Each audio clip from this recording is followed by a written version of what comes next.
नमस्कार, PP news line के prime time में आप सबका स्वागत। मैं हूं रजनी अनुभव। आइए सबसे पहले नजर डालते हैं आज दिन भर की खास खबरों पर। 24 अप्रैल को प्रधानमंत्री मोदी आ सकते हैं कश्मीर दौरे पर। वक्फ बोर्ड के अध्यक्ष पद के लिए सर्वसम्मति से चुनी गई डॉक्टर द्रक्षा अंद्रावी। J&K बैंक के चेयरमैन को जारी नहीं किया गया पासपोर्ट, बैंक में नियुक्तियों की गड़बड़ी को लेकर परवेज अहमद पर केस है दर्ज। और विलुप्त होने की कगार पर हंगुल की आबादी बढ़ने के मिले संकेत। प्रधानमंत्री नरेंद्र मोदी 24 अप्रैल को कश्मीर दौरे पर आ सकते हैं। वह पंचायती राज दिवस पर पंचायत प्रतिनिधियों से मिलने कश्मीर घाटी का दौरा करेंगे। आधिकारिक तौर पर अभी तक इस बात की पुष्टि नहीं हुई है, परंतु उनके दौरे की संभावना को देखते हुए सभी तैयारियां शुरू कर दी गई हैं। हालांकि प्रधानमंत्री नरेंद्र मोदी से पहले गृह मंत्री अमित शाह 18 मार्च को जम्मू पहुंच रहे हैं। वह सीआरपीएफ के 83वें स्थापना दिवस में शामिल होने के लिए यहां आ रहे हैं। वह 18 मार्च को जम्मू पहुंचेंगे और अगले दिन यानी कि 19 मार्च को कार्यक्रम में भाग लेंगे। प्रशासन ने गृह मंत्री दौरे को देखते हुए सुरक्षा व्यवस्था को पुख्ता बनाने के निर्देश दिए हैं। धांधली में फंसे जम्मू कश्मीर बैंक के पूर्व चेयरमैन परवेज अहमद का पासपोर्ट जारी नहीं किया जाएगा। श्रीनगर के भ्रष्टाचार निरोधक विशेष न्यायालय ने परवेज की याचिका खारिज कर दी है। आरोप पत्र के मुताबिक परवेज अहमद ने अन्य आरोपितों के साथ मिलकर राजनेताओं, प्रशासनिक अधिकारियों व अन्य प्रभावशाली लोगों के रिश्तेदारों को पिछले दरवाजे से बैंकिंग एसोसिएट्स व असिस्टेंट बैंकिंग अटेंडेंट के पदों पर नियुक्त किया था। बैंक में नियुक्तियों में गड़बड़ी को लेकर परवेज अहमद पर केस दर्ज है। जिले में बुधवार से एक और आयु वर्ग के लिए कोरोना रोधी वैक्सीन टीकाकरण अभियान का आगाज हो गया। दोपहर 2 बजे से 12 से 14 आयु वर्ग के बच्चों के लिए शुरू हुए टीकाकरण अभियान में पहले दिन करीब 1250 बच्चों को कोरोना रोधी वैक्सीन की पहली डोज लगाई गई। कोरोना संक्रमण को हराने में मददगार साबित हुई कोरोना रोधी वैक्सीन का सुरक्षा कवच सभी को प्रदान करने की दिशा में हो रहे प्रयासों के तहत 18 वर्ष से ऊपर के लगभग सभी वैक्सीन लग जाने के बाद अब इससे नीचे के आयु वर्ग को वैक्सीन लगाई जा रही है। जनवरी में 15 से 18 आयु के किशोरों को वैक्सीन के बाद बुधवार को देश और प्रदेश की तरह उधमपुर जिले में भी 12 से 14 आयु के बच्चों को वैक्सीन देने का अभियान शुरू किया गया। जम्मू कश्मीर वक्फ बोर्ड के अध्यक्ष पद के लिए डॉक्टर द्रक्षा अंद्रावी सर्वसम्मति से चुनी गई हैं। बीते 7 वर्ष में ये पहली बार हुआ है कि जब जम्मू कश्मीर वक्फ बोर्ड के अध्यक्ष की कुर्सी पर कोई महिला आसीन हुई हो। डॉक्टर द्रक्षा अंद्रावी वरिष्ठ पत्रकार सोहेल कासमी, डॉक्टर गुलाम नबी हलीम, सैयद मोहम्मद हुसैन और नवाबुद्दीन को बीते सप्ताह ही केंद्र के अल्पसंख्यक मामले विभाग ने जम्मू कश्मीर वक्फ बोर्ड का सदस्य नियुक्त किया था। हज हाउस में बुधवार को वक्फ बोर्ड के सदस्यों की पहली बैठक हुई। इस बोर्ड के कामकाज को सुचारू तरीके से चलाने के लिए अध्यक्ष का चुनाव हुआ। सभी सदस्यों ने सर्वसम्मति से द्रक्षा अंद्रावी को अध्यक्ष चुन लिया। अंद्रावी ने अध्यक्ष पद के लिए चुने जाने पर सभी सदस्यों का आभार व्यक्त करते हुए कहा कि उनका मकसद सिर्फ मुस्लिम धर्मस्थलों का संरक्षण और निर्माण ही नहीं होगा, बल्कि वह स्कूल, विश्वविद्यालय, अस्पताल स्थापित करने के लिए भी काम करेंगी। विलुप्त होने की कगार पर खड़े जम्मू कश्मीर के राजकीय पशु कश्मीरी हिरन यानी कि हंगुल की आबादी बढ़ने के फिर संकेत मिले हैं। श्रीनगर के जबरवान की पहाड़ी में आबाद दाची गांव राष्ट्रीय उद्यान तक सीमित रहने वाले हंगुल अब कश्मीर के अन्य जंगलों में दिखने लगे हैं। बुधवार को दक्षिणी कश्मीर में पुलवामा जिले के त्राल क्षेत्र में स्थित शिकारगाह पक्षी विहार में मादा हंगुल मिली है। हालांकि दुखद ये है कि ये मृत मिली है। इसका पुलिस व वन्यजीव विभाग ने संज्ञान लिया है। क्षेत्रीय वन्यजीव विभाग के अधिकारी रशीद नकाश ने कहा कि हंगुल अब दाची गांव राष्ट्रीय उद्यान तक सीमित नहीं रह गया, बल्कि ये कश्मीर के अन्य पक्षी विहारों में भी है। इसका सबूत हमें बुधवार की सुबह त्राल के पक्षी विहार में मिला, जहां एक मादा हंगुल को पाया गया।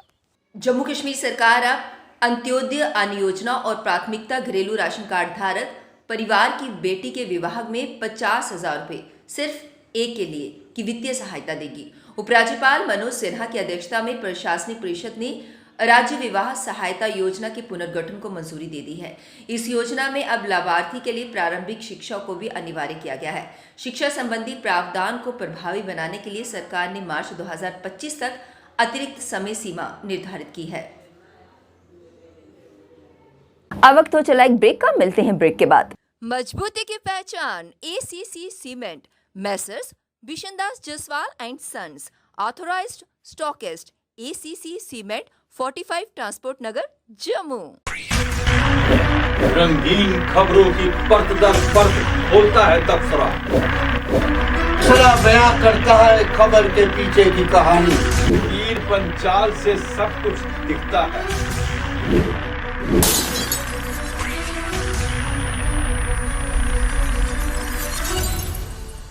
ब्रेक के बाद बढ़ते हैं अगली बड़ी खबर की तरफ। Joint action committee of reserve categories द्वारा आज एक प्रेस मीट को संबोधित किया गया, जिसके माध्यम से उन्होंने कहा कि जो उनके कॉन्स्टिट्यूशनल राइट्स हैं उन्हें बहाल किया जाए। उन्होंने कहा कि जो ऑलरेडी उन्हें कॉन्स्टिट्यूशनल राइट्स मिले हैं उन्हें भी छीनने की कोशिश की जा रही है। इसके बारे में उन्होंने विस्तार से जानकारी प्रेस कॉन्फ्रेंस के माध्यम से साझा की।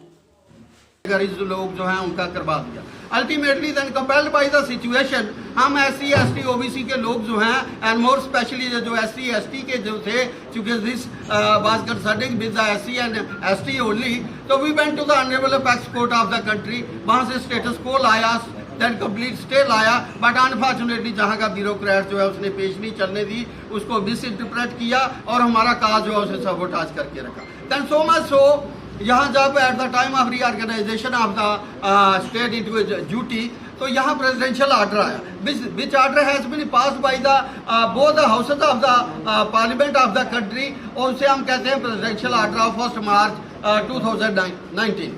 उसकी वजह से 77th कॉन्स्टिट्यूशनल अमेंडमेंट जो है वो यहाँ पे एक्सटेंड होगी, और उसकी एक्सटेंशन की वजह से ये जो इकोनॉमिकली वीकर सेक्शन जो है इनको 10% जम्मू कश्मीर में पंचों और सरपंचों को ऑनरेरियम इंक्रीज किए जाने को लेकर आज एक प्रेस कॉन्फ्रेंस को संबोधित किया गया, और इसके अलावा उन्होंने कहा कि NG नरेगा के तहत जो लाइबिलिटीज़ हैं उसे भी पूरा किया जाए। साथ ही साथ PMAGY के तहत हर गरीब को छत मुहैया करवाने की बात की गई थी। उन्होंने कहा कि बात तो की गई थी लेकिन हर एक को ये छत मुहैया नहीं हुआ।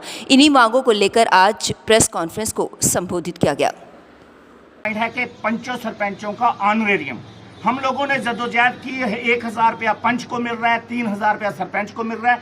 हमारा पिछले दिनों 4 दिन का दौरा उधमपुर डिस्ट्रिक्ट के अंदर रहा। रामनगर, डुड्डू, बसंतगढ़, खनेड़, जखेड़, लाटी, धून, चनैनी, ये तमाम इलाके में हम लोगों ने जो है वो दौरा किया। वहां के पंच सरपंच रो रहे हैं, परेशान हैं, बहुत ज्यादा परेशान है इस बात के लिए कि एक तो जो है टेंडरिंग की वजह से हमारे कामकाज नहीं हो रहे हैं, हमारा पैसा लैप्स हो रहा है, आवाम हमें पूछ रही है, और दूसरा कि जहां 1000 रुपए में कौन सा पंच सरपंच जो है वो अपनी फैमिली को सरवाइव कर पाएगा। कौन सा पंच जो है वो इतना टाइम जो है वो 24 घंटे आवाम के लिए देता है। तमाम जो आपके 24 डिपार्टमेंट है उनको हैंडल करता है, उनकी स्कीमों को ग्रास रूट लेवल तक पहुंचाने की कोशिश करता है हमारा पंच और हमारा सरपंच, लेकिन उसको बाद में। परिसीमन आयोग की अंतरिम रिपोर्ट को लेकर आज पैंथर्स पार्टी द्वारा प्रदर्शन किया गया। प्रदर्शनकारियों ने नारेबाजी कर नाराजगी जताई। पैंथर्स नेता राजेश पडगोत्रा ने आयोग पर विधानसभाओं को तोड़ने का आरोप लगाया। राजेश पडगोत्रा ने कहा कि जिस तरह से एक विधानसभा की पंचायत को दूसरी विधानसभा की सत्ता से जोड़ा जा रहा है, इससे ये साफ है कि ये परिसीमन बीजेपी के फायदे के लिए करवाया जा रहा है और इसका और कोई फायदा नहीं है। उन्होंने इस पर नाराजगी जताते हुए इस रिपोर्ट को नामंजूर किया और इस पर दोबारा विचार करने की मांग की। उनको हमने जो है वो मेमोरेंडम के तौर पर अपना ऑब्जेक्शन फाइल करते हैं, और ये जो एसोसिएट मेंबर हैं जुगल किशोर शर्मा जी, ये इन्होंने सांबा कॉन्स्टिट्यूंसी को बर्बाद करके रख लिया है अपने मफाद की खातिर, और जहाँ जहाँ इनके कैंडिडेट हैं उनको फायदा पहुँचाने के लिए, उनको फायदा देने के लिए कॉन्स्टिट्यूंसियों के टुकड़े टुकड़े कर दिए हैं। ये पैंथर्स पार्टी बर्दाश्त करने के लिए तैयार नहीं है। जब तक गुड़ा सलाथियों को विजयपुर में नहीं रहने देते, पैंथर्स पार्टी चुप बैठने नहीं है। आज world oral health day week मनाया गया। जगह जगह पर कैंप्स मुनक्किद किए गए, लोगों को एग्जामिन किया गया और उन्हें इसके बारे में अवेयर भी किया गया। इसके बारे में अधिक जानकारी प्रेस कॉन्फ्रेंस के माध्यम से साझा की गई। तो ये भी एक मेजर है कि काफ़ी लोग इस हैबिट के शिकार हैं हमारी यंग सोसाइटी, तो उनके लिए भी हमने अवेयरनेस के लिए ये भी काफ़ी हद तक किया हुआ है। एक वीक की celebration Indira Gandhi government dental college Jammu ने इसका किया है, और काफ़ी हद तक हमने अवेयरनेस स्प्रेड करने की इसकी कोशिश की है ताकि लोग अपने ओरल हाइजीन, डेंटल हाइजीन के बारे में अवेयर हो। जब वो अवेयर होंगे तो उनकी जनरल हेल्थ भी अच्छी होगी और डेंटल हेल्थ भी अच्छी होगी। इसके साथ ही मैं आप सबका तहे दिल के साथ अत्यधिक धन्यवाद करता हूँ, ताकि आप लोग भी जितना इसको स्प्रेड कर पाएंगे, हम तो स्प्रेड करते ही हैं, आपके मीडिया के थ्रू भी अवेयरनेस स्प्रेड हो, तो ये भी इसके लिए भी मैं धन्यवाद करता हूँ। Thank you. PP news line के प्राइम टाइम के आज के इस अंक में बस इतना ही। मुझे और मेरी पूरी टीम को दीजिए इजाजत और आप देखते रहिए पीपी न्यूज लाइन। नमस्कार।